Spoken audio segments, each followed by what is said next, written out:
بسم اللہ الرحمن الرحیم۔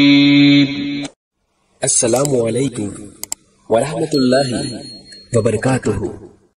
ہم ایک دفعہ پھر میدان حشر میں کھڑے تھے۔ بچوں سے متعلق نائمہ کا سوال میرے کانوں میں گونج رہا تھا۔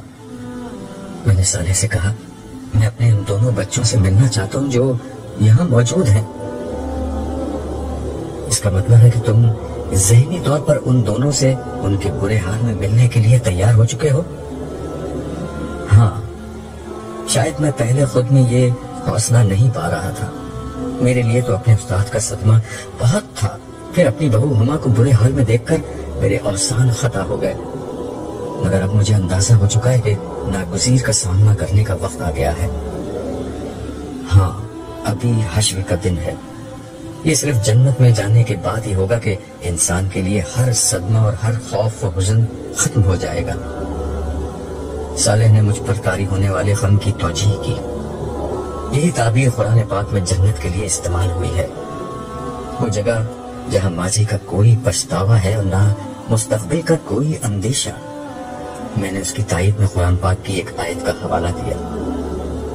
جواب میں صالح نے ایک اور بہت عام بات کو واضح کرتے ہوئے کہا، ہاں، جنت ایسی ہی جگہ ہے۔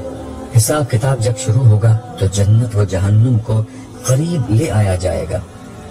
ہر شخص کی جنت یا جہنم کا جب فیصلہ ہوگا تو اسی وقت اس کو یہ بھی بتا دیا جائے گا کہ اسے کیا نہیں ملا، یعنی اسے کس عذاب سے بچا لیا گیا یا کس نعمت سے محروم کر دیا گیا ہے۔ کیا مطلب؟ میری آنکھوں میں تفصیل جاننے کی خواہش تھی۔ مطلب یہ کہ ایک شخص کے بارے میں اگر جنت کا فیصلہ ہوا تو اسی وقت اسے یہ بھی بتا دیا جائے گا کہ جہنم میں اس شخص کا ممکنہ ٹھکانہ کیا تھا جس سے اسے بچا لیا گیا ہے۔ اسی طرح فیصلہ اگر جہنم کا ہوا تو اس مجرم کو یہ بھی بتا دیا جائے گا کہ جنت میں اس کا ممکنہ طور پر کیا مقام محفوظ تھا۔ یہ تو خود اپنی ذات میں ایک بہت بڑا عذاب ہوگا۔ ہاں، اہل جنت کے لیے سب سے بڑی اور پہلی خوشی اس جہنم سے بچنا ہوگی، اور اہل جہنم کے لیے سب سے پہلا عذاب یہ پچھتاوا کہ کس اعلیٰ نعمت اور عظیم درجے سے وہ ابدی طور پر محروم ہو چکے ہیں۔ تمہیں کچھ دیر قبل بیان کردہ میری یہ بات یاد ہوگی کہ جس انسان نے روز ازل اپنے لیے جنت میں ترقی کا جتنا بڑا مکان چاہا، اس نے جہنم کے بھی اتنے ہی زیادہ پست مقام کا خطرہ مول لے لیا تھا۔ سو آج اس کا نتیجہ یہ نکلے گا کہ جنت میں اعلیٰ مقام ملنے کی مسرت کے ہمراہ جہنم میں سخت ترین عذاب سے بچنے کی نوید بھی ملے گی، اور جہنم میں پست ترین مقام کی مصیبت کے ساتھ جنت کے اعلیٰ ترین درجات سے محرومی کی حسرت بھی اسی تناسب سے زیادہ ہوگی۔ میرے خدایا، میرے منہ سے بے اختیار نکلا۔ ہم یہ گفتگو کر رہے تھے اور آہستہ آہستہ چلتے جا رہے تھے۔ حشر کے احوال ابھی تک وہی تھے یا شاید کچھ سخت تر ہو چکے تھے۔ وہی رونا پیٹنا، وہی پریشانی و بدحالی، وہی حسرت و ندامت، وہی اضطراب، وہی بے چینی، وہی حزن و مایوسی۔ ہر چہرے پر سوال تھا مگر جواب کہیں نہیں تھا، مگر سکون کہیں نہیں تھا۔ اسی میدان میں ایک جگہ دو لڑکیاں پتھریلی زمین پر بے یار و مددگار بیٹھی ہوئی تھی۔ دونوں کی آنکھیں بری طرح سوج رہی تھی۔ صاف لگ رہا تھا کہ روتے روتے ان کی یہ حالت ہو چکی ہے۔ نڈھال جسم، پریشان چہرہ اور مردہ آنکھیں۔ ان کے دکھ کی کہانی ان کے چہرے پر دور سے پڑھی جا سکتی تھی۔ ان میں سے ایک زیادہ بدحال لڑکی دوسرے سے کہنے لگی، لیلا، مجھے یقین نہیں آ رہا کہ یہ سب کچھ سچ ہے۔ انسان موت کے بعد دوبارہ اس طرح زندہ ہو سکتے ہیں؟ دنیا کی زندگی کے بعد ایک نئی دنیا شروع ہو سکتی ہے؟ نہیں، مجھے یقین نہیں آتا۔ کاش یہ ایک بھیانک خواب ہو، کاش میری آنکھ کھلے اور میں اپنے ٹھنڈے ایئر کنڈیشن بیڈ روم کے نرم و نازک بستر پر لیٹی ہوئی ہوں، اور پھر کالج آ کر میں تمہیں بتاؤں کہ آج میں نے ایک بہت بھیانک خواب دیکھا ہے۔ کاش یہ خواب ہو، کاش یہ خواب ہو۔ کہتے ہوئے وہ بلک بلک کر رونے لگی۔ لیلا نے روتی ہوئی آسما سے کہا، یقین کرنے نہ کرنے سے اب کیا فرق پڑتا ہے؟ یہ خواب نہیں حقیقت ہے۔ خواب تو وہ تھا جو ہم پچھلی دنیا میں دیکھ رہے تھے۔ آنکھ تو اب کھلی ہے آسما، آنکھ تو اب کھلی ہے، مگر اب آنکھ کھلنے کا کیا فائدہ؟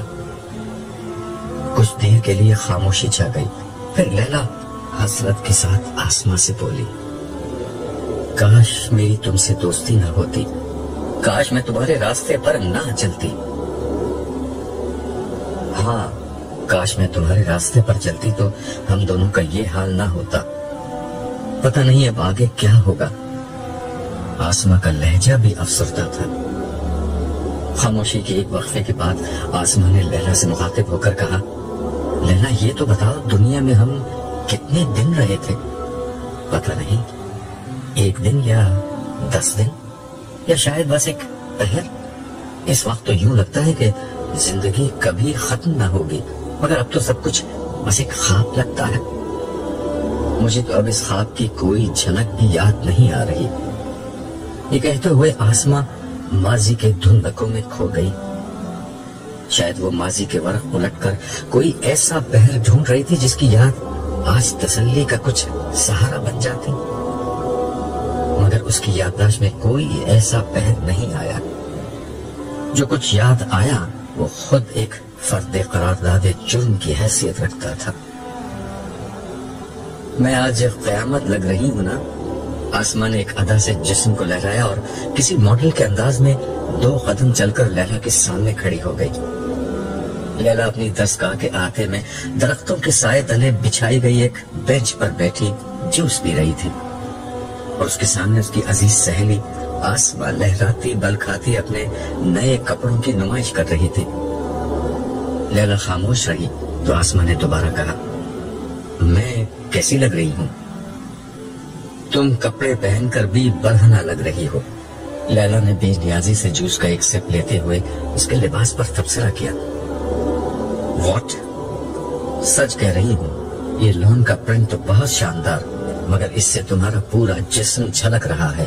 آستین ہے تو تم پہننے کی عادی ویسے ہی نہیں ہو، مگر اس لباس میں تو بازوؤں کے ساتھ تمہارے کندھے بھی برہنہ نظر آ رہے ہیں۔ Well well madam, don't condemn me. میں نے آپ کے کہنے سے یہ ایسٹرن ڈریس پہنا ہے، ورنہ مجھے صرف جینز اور ٹی شرٹ پسند ہے۔ یہ آدھی بات ہے، پوری بات یہ ہے کہ ٹائٹ جینز اور چست سلیو لیس ٹی شرٹ۔ اور کیا یہاں برقع پہن کر آؤں؟ آسما نے طنزیہ انداز میں پوچھا۔ آسما، یہاں لڑکے بھی پڑھتے ہیں، ہمیں محتاط رہنا چاہیے، یہ ہماری ذمہ داری ہے۔ لیلا نے اسے ناصحانہ انداز میں سمجھاتے ہوئے کہا، سوری، یہ تمہاری رائے ہے، ورنہ ذمہ داری تو ان لڑکوں کی ہے کہ اپنی نظریں جھکا کر رکھیں۔ کوئی مولوی انہیں یہ کیوں نہیں بتاتا؟ یقیناً یہ ان کی ذمہ داری ہے، مگر کیا ہماری کوئی ذمہ داری نہیں ہے؟ لیلا کے اس جواب پر آسما تنک کر بولی، کیا ہم اپنی پسند کے کپڑے بھی نہ پہنیں، خوبصورت بھی نظر نہ آئے؟ ضرور پہنو اور ضرور خوبصورت لگو، مگر حیا کے دائرے میں رہتے ہوئے۔ بس کرو یار، یہاں ایک میڈم شائستہ ہے جو ہر وقت ایسے ہی ماڈسٹی پر لیکچر دیتی رہتی ہے، اور دوسری تم ہو۔ سنو، ان کے نقش قدم پر مت چلو، ورنہ ان کے جیسے ہی انجام ہوگا۔ ساری زندگی گھر بیٹھی رہ جاؤ گی ماڈسٹ بن کر، تمہاری بھی کہیں شادی نہیں ہوگی۔